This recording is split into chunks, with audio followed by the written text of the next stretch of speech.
Hello, I'm Jared Gay with PWEA. As you may have already noticed, today's update is the first one that we've published since last Friday, December 15th. You may have also noticed that the title of today's video is PWEA Update rather than PWEA Daily Update. You see, when I first began recording these update videos, we were in the final stretch of contract negotiations, with new information coming out so frequently that it often necessitated daily updates to the general public. But with bargaining for next year's contracts wrapped up for the moment, and with a ruling on our unfair labor practice charges against the division likely not coming until February, there currently isn't as much of a need to publish public updates on a daily basis, especially considering that in this phase there is a much greater need to publish inward-facing content for our members, most of all concerning ratification of the collective bargaining agreement. So, moving forward, we will be publishing updates for the general public at least once per week, but that will increase and decrease according to the volume of information that needs to be discussed.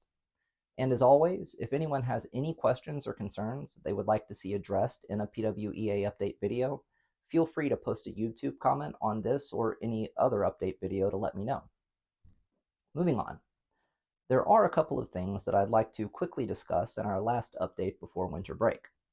The first, it concerns the results of the most recently published Virginia School Survey of Climate and Working Conditions, which received a lot of attention recently from employees of Prince William County Schools online. The survey asks staff to respond to various statements regarding their feelings towards their working conditions, indicating the degree to which they agree or disagree with the statement. The survey is taken in school divisions across Virginia, and the results are broken down by school, school division, region, and state, and the results are displayed side by side. The data that received the most attention from local teachers and staff had to do with staff burnout.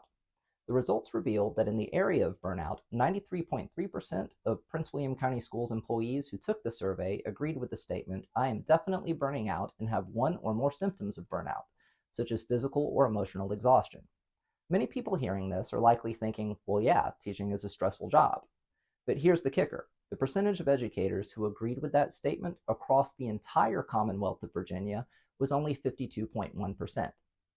Remember that fact when someone like School Board Chair Barbara Lateef or Superintendent McDade make the claim that Prince William County Schools is a destination division where people want to come work. Remember it when anyone claims that Prince William County Schools is no worse of a place to work than anywhere else in Virginia. It is.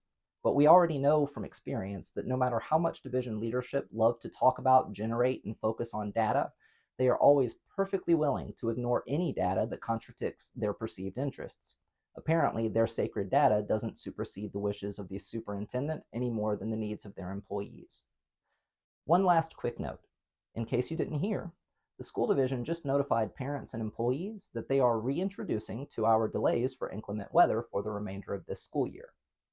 While they haven't officially ended or revised their deeply unpopular virtual learning mandate for Code Orange days, we are fairly confident that this is the division's attempt to backtrack on their plans for Code Orange days, but without taking any accountability by admitting that their plan was a flop and that they are essentially conceding to public outrage. But in either case, we are happy to see this apparent reversal on their plans for inclement weather.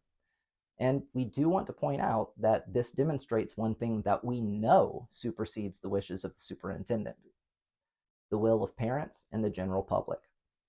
So as always, to that public, thank you for listening, and to our colleagues, solidarity. And to all, a good night. Happy holidays.